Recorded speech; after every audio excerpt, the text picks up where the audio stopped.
2020년 한국 철강산업과 2021년 전망을 맡은 스틸데일리의 손정수 국장입니다. 2020년 한국 철강산업은 코로나19를 빼놓고는 말하기 매우 어렵습니다.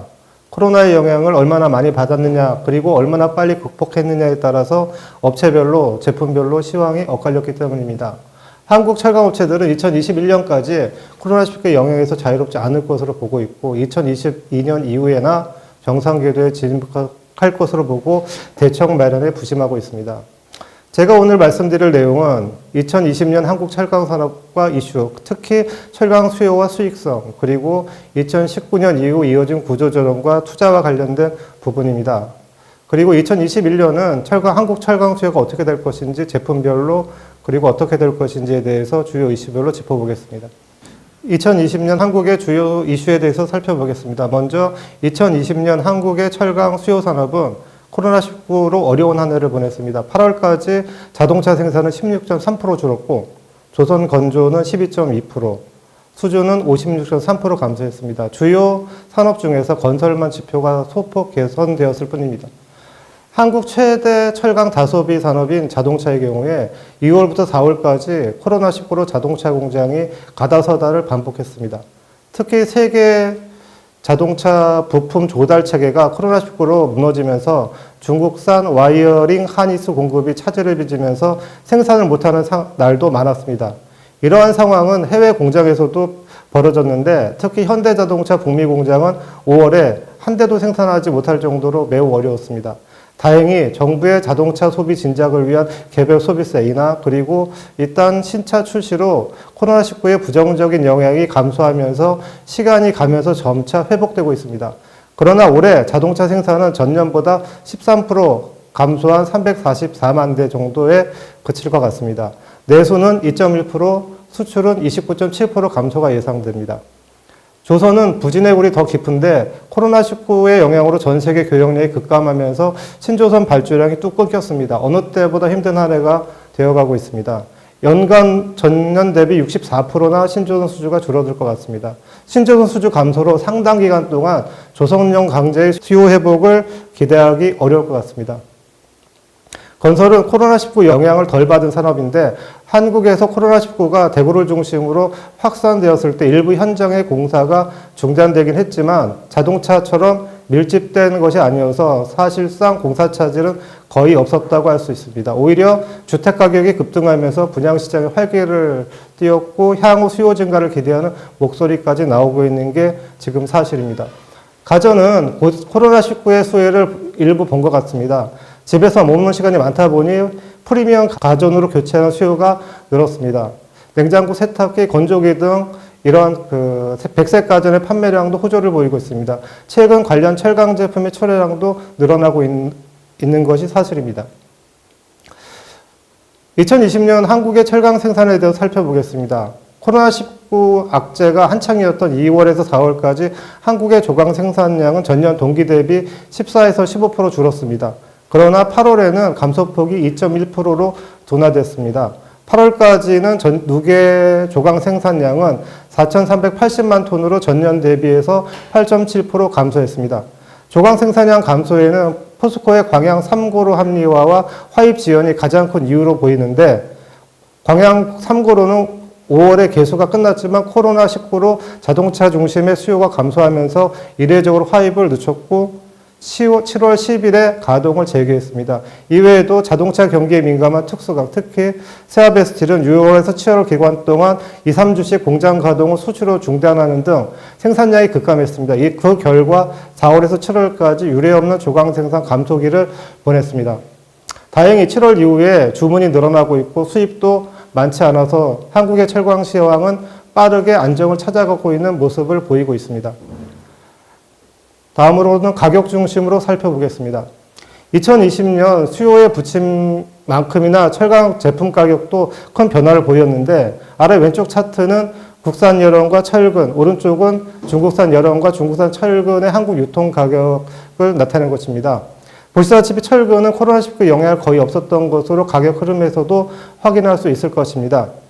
한국의 철근 가격은 코로나가 기승을 부렸던 3월부터 오히려 오르기 시작했고 그리고 그 이후에 안정된 모습을 보이고 있습니다. 10월에는 연중 최고 가격인 67만 원까지 오른 상태입니다. 이에 맞춰 중국산도 반응을 하고 있습니다.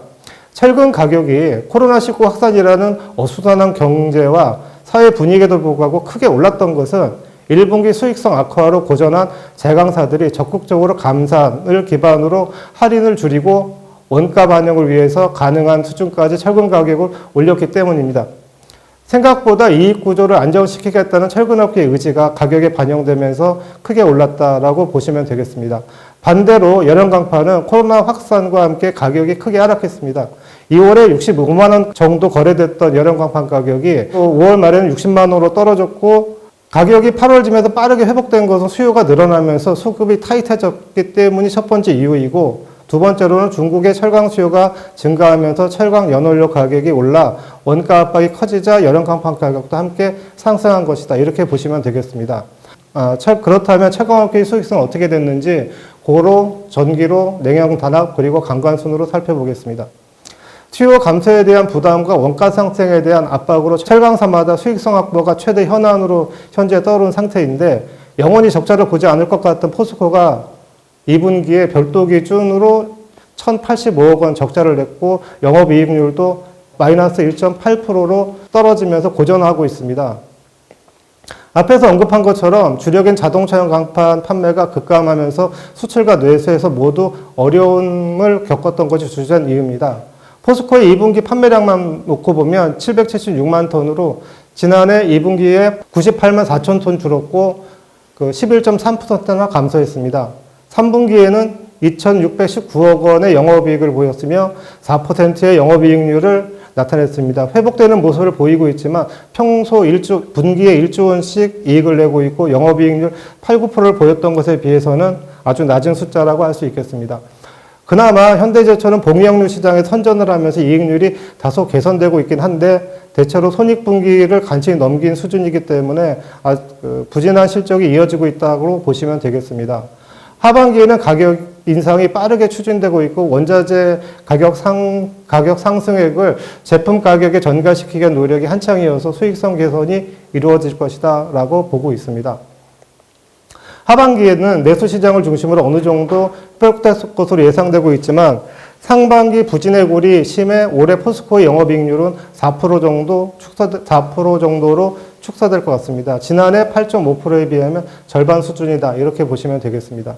봉영광류 상황은 좀 다른데 차트에서 보시듯이 전기료 업체인 대한제강의 수익성이 눈에 띄게 호전된 것을 보실 수 있겠습니다. 지난해 4%에 머물렀던 대한제강 영업이익률은 지난해 3분기를 바닥으로 회복되기 시작해서 2분기에는 10.4%까지 늘었고 비수기인 3분기에도 8.6%를 기록하는 등 선방하는 모습을 보이고 있습니다. 연간으로는 8에서 9% 정도의 영업이익률을 거둘 것이라고 전망됩니다. 철근 제강사의 이익이 크게 늘어난 것은 수요 감소에 대응해 적극적인 감산을 통해서 가격 주도권을 확보한 것이 주된 이유라고 보시면 되겠습니다. 그동안 제강사 이익에 부담이 됐던 할인도 사라지면서 수익성 개선이 크게 나아졌다 이렇게 보시면 되겠습니다. 냉연 단합은 고로사와 달리 좋은 성적을 거두고 있는데 코로나19로 수요가 급감하자 내수시장은 물론이거니와 수입시장에서도 싸게 여론코일을 살 수 있었던 기회가 늘어났습니다. 이에 따라서 롤마진이 크게 개선됐습니다. 실제로 KG동부제철의 경우 올해 상반기 460억 원의 영업이익을 거뒀습니다. 영업이익률로는 4.6%인데 지난해 연간 영업이익률 1.2%보다 4배가량 개선됐다고 보시면 되겠습니다. 현재 목표는 5% 정도를 잡고 현재 이익 향상을 추진 중에 있습니다. 냉연 단합의 경우 최근 열연코일 수급이 타이트해진 데다가 포스코의 가격 인상이 이어지고 있어 수익성 악화 가능성이 있지만 일부 냉연업체들은 올해 깜짝 실적을 발표할 것이라고 생각됩니다. 간과하는 수출과 내수에서 모두 부진한데 열연코일 가격이 올랐지만 제품 가격에 더 뛰게 반영되고 있고 고객들의 반발도 매우 큰 상황입니다. 지난 몇 년간 미국의 수입 규제로 고통을 당하고 있는 강간사들은 코로나19까지 퍼지면서 수익성이 조금처럼 개선되지 않고 있는 상태입니다. 최근 철강 산업의 주요 현안 문제에 대해서 투자와 구조조정의 관점에서 좀 말씀드리겠습니다. 2019년 이후 한국 철강 산업은 크고 작은 인수합병이 진행됐습니다. 판주리에서는 동부제철이 KG그룹에 인수됐고 그 KG 동부제철로 재탄생했습니다. 스테인리스 냉연에서 박판업체인 대양금속도 새로운 주인을 찾았고 최대 일반형광 생산업체인 한국특수형광도 매직홀딩스가 인수한 상태입니다. KG 동부제철은 재무구조 개선이 상당히 이루어지면서 새로운 성장 동력을 마련하기 위해 한창입니다. 특히 컬러강판 투자를 시작하는 등 20년간 미뤄두었던 성장 전략이 작동하기 시작했습니다.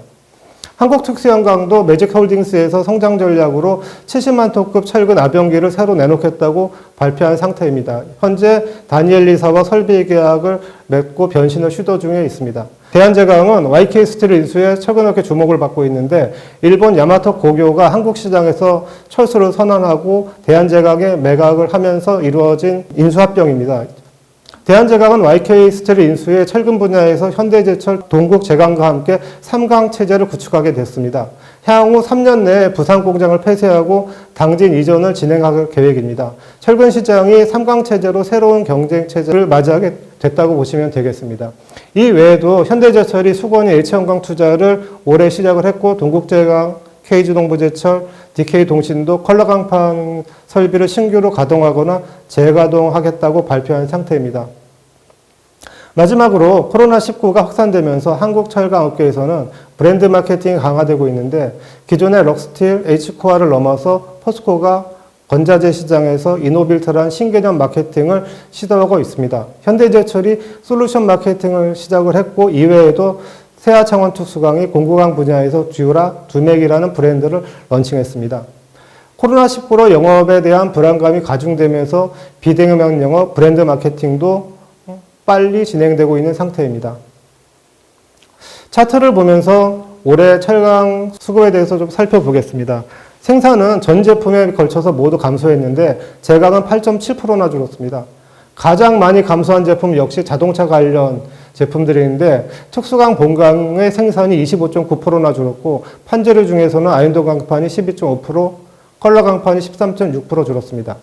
국내 판매는 역시 특수강 본강이 25% 감소했습니다. 뒤를 이어서 전기 강판 16.4%, 냉연 광폭 15.3% 감소했습니다. 수출은 9월까지 5%가 줄었습니다. 역시 특수강 본강이 33.2% 감소했고 아인도 강판 15.7% 줄었습니다. 수입은 27.3% 감소했습니다. 본경강류가 30.3% 줄었고 판재료가 21.4% 감소했습니다. 열연강판이 20.4% 줄었고 철근도 48.6% 줄어있는 상태입니다. 수출이 그나마 선방한 것은 중국으로 수출이 크게 늘었기 때문인데 9월까지 중국으로의 수출은 46.6% 증가했습니다. 반대로 수입은 28.8% 감소했습니다.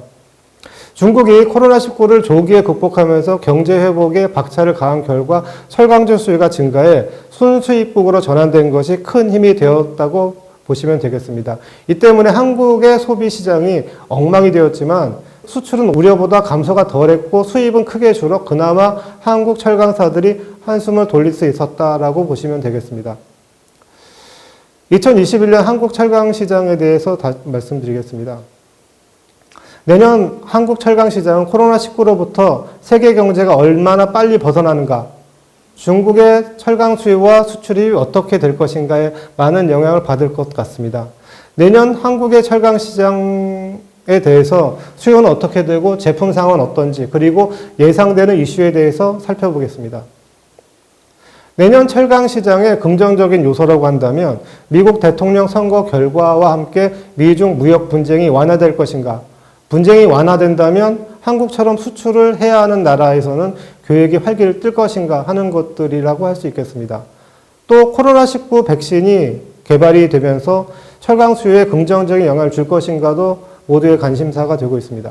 중국이 과거처럼 수출 시장에 부담을 줄 가능성은 적어 보이지만 중국이 올해처럼 순수입국 지위를 유지한다면 한국 철강 시장도 나쁘지 않을 것 같습니다.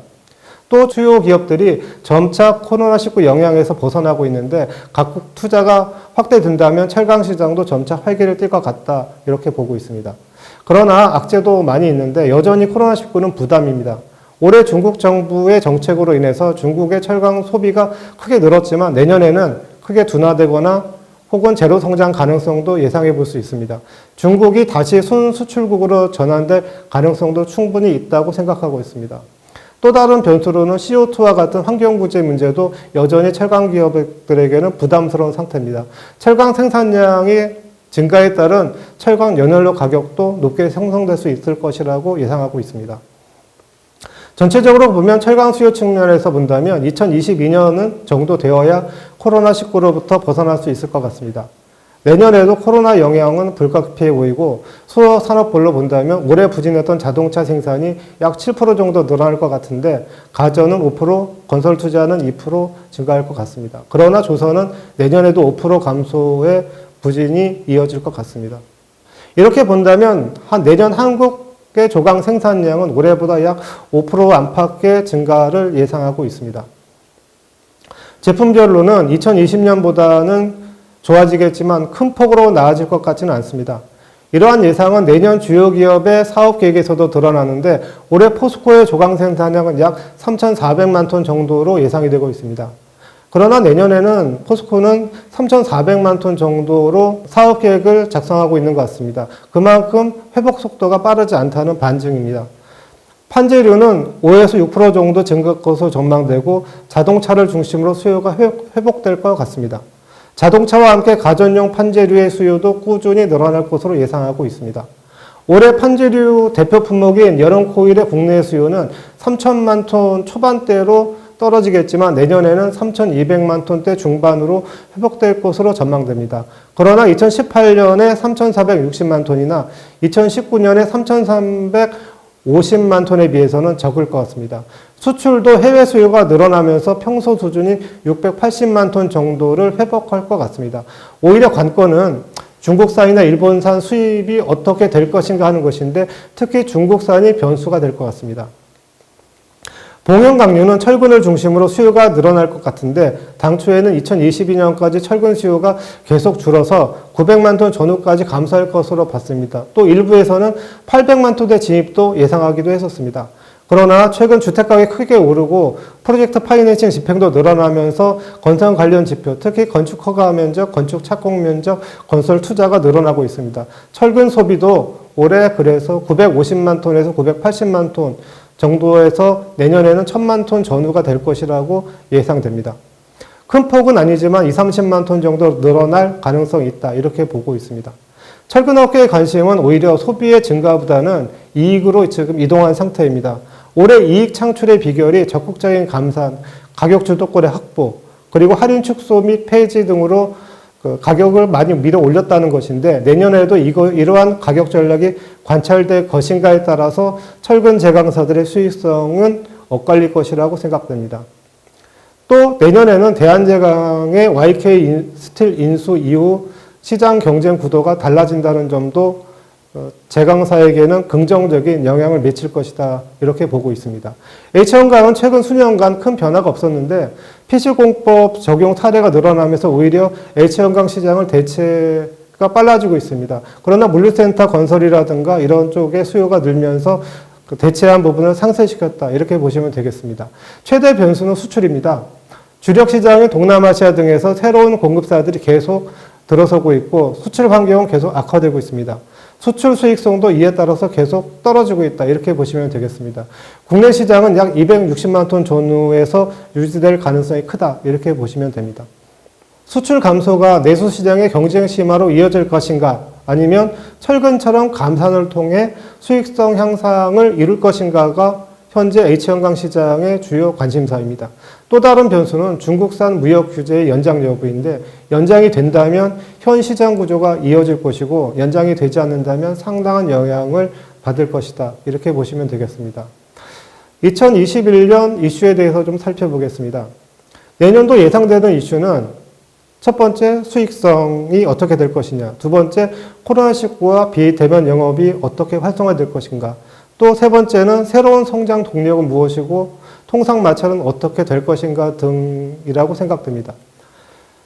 특히 수익성은 한국 철강사 모두에게 가장 중요한 화두가 되고 있습니다. 수출이 많은 기업들은 수출 수익성을 어떻게 개선할 것인가에 주목하고 있습니다. 또 자동차, 조선, 한국의 철강 수요 기업들이 과점화되어 있어 이들 업체와 어떻게 협상력을 제고할 것인가도 관건입니다. 대표적인 사례가 조선유 후판인데 후판은 심각한 공급 부족 상황을 보이고 있습니다. 현대중공업그룹처럼 몇몇 기업에 대한 소비 의존도가 높아 철강사들이 가격 협상력을 갖기가 매우 어려운 구조입니다. 세계 경제 회복이 더디다는 점을 고려하면 수출도 관건인데 올해 수출 가격이 많이 떨어졌습니다. 1, 9월 철강제 수출 가격은 784달러 정도입니다. 이는 지난해 905달러에 비해서 크게 낮은 수준입니다. 수출 금액도 지난해 2,053만 달러에서 올해는 1,697만 달러로 떨어졌습니다. 수출량은 4.6% 감소했지만 수출 금액은 17.3%나 하락한 것입니다. 대표적인 수출 품목인 보통강 열연의 경우에 수출량은 지난해보다 18% 증가했지만 수출 금액은 3.6% 감소했습니다. 평균 수출 가격은 459달러인데 지난해 562달러에 비해 103달러 하락한 것입니다. 반대로 원료인 철광석은 1, 9월까지 수입량은 7.1% 줄었지만 수익 금액은 이보다 적은 5.0% 감소했습니다. 평균 수익 가격이 93달러로 지난해보다 2달러 올랐습니다. 수출 감소도 감소이지만 수출 수익성이 나쁠 수밖에 없는 구조가 된 것입니다. 세계 철강 무역 분쟁이 변수이긴 하지만 세계 경제가 다소나마 회복된다면 수출 수익성도 다소 개선되지 않을까 하는 게 저의 생각입니다. 두 번째 이슈는 코로나19인데 코로나19 확산이 한국 철강 업계에 준 충격은 생산 판매에 국한된 것이 아닙니다. 재택근무의 확산에 따른 노사관계, 코로나로부터 생산을 어떻게 보호할 것인가, 고객 접점 관리와 비대면 영업의 중복성이 부각되고 있습니다. 특히 한국 시장에서는 그동안 철강 전자상거래가 매우 제한적으로 이용되고 있습니다. 최근 비대면 영업의 일환으로 전자상거래를 고민하는 분위기가 확산되고 있는 것이 사실입니다. 물론 한국 철강 시장은 중국 등과 달라 전자상거래가 정착되기에는 많은 난관이 있는 것이 사실입니다. 그러나 코로나19가 철강업계에 던져준 화두는 철강업계도 바이러스에 취약하다는 것이고 우리 모두 코로나와 같은 재난 상황에 대비해야 된다는 것입니다. 이러한 점에서 각 기업들이 고민이 깊어지고 있는 것 같습니다. 세 번째는 통상마찰과 관련된 것인데 내년도 한국 시장의 중요한 화두가 될 것입니다. 포스코를 중심으로 스테인리스 판재에 대한 AD가 현재 진행 중이고 또 현대제철과 동국제강은 중국산 H형강의 AD 무역 규제 연장뿐만 아니라 베트남산, 바레인산 등 해외 수입 H형강에 대한 신규 규제도 검토하고 있습니다. 올해 포스코는 일본산 열연코일이 저가로 유입되면서 AD를 검토할 수 있다는 태도를 보이기도 했습니다. 물론 실현되지는 않았지만 한국 철강사들은 수출 비중이 높아 대체로 수입에 대해서는 그동안 호의적이었습니다. 그러나 한국 시장이 축소되고 있고 수출 환경이 악화되고 있습니다. 한국 철강사들도 수입에 호의적일 수밖에 없는 상황이 된 것입니다. 무역 분쟁이 늘어날 수밖에 없는 구조가 된 것입니다. 한국에 수출을 하고자 하는 해외 업체들은 이 점에 주의를 기울여야 할 것입니다. 네 번째 이슈로는 새로운 성장 동력을 발굴하는 것인데 포스코와 현대제철 등 국내 주요 기업은 신에너지 사업에 대해서 고민을 하고 있습니다. 규모의 경제를 확보하기 위해 동종사 인수를 검토하는 경우도 늘어나고 있습니다. 또 신규 사업에 대한 진출도 모색이 계속 이어질 것 같습니다. 마지막으로 한국 철강 산업은 수요의 감소와 공급 과잉으로 어려운 시기를 보내고 있습니다. 올해는 코로나까지 겹치면서 더욱 혼란스러운 상태입니다. 내년에는 올해보다 나을 것이라고 예상하고 있지만 크게 좋아질 것 같지는 않습니다. 그래도 코로나19의 조기 종식과 세계 경제가 활성화된다면 한국 철강 기업들도 활기를 찾지 않겠나 기대해 보고 있습니다. 이상 제 발표를 마치겠습니다. 감사합니다.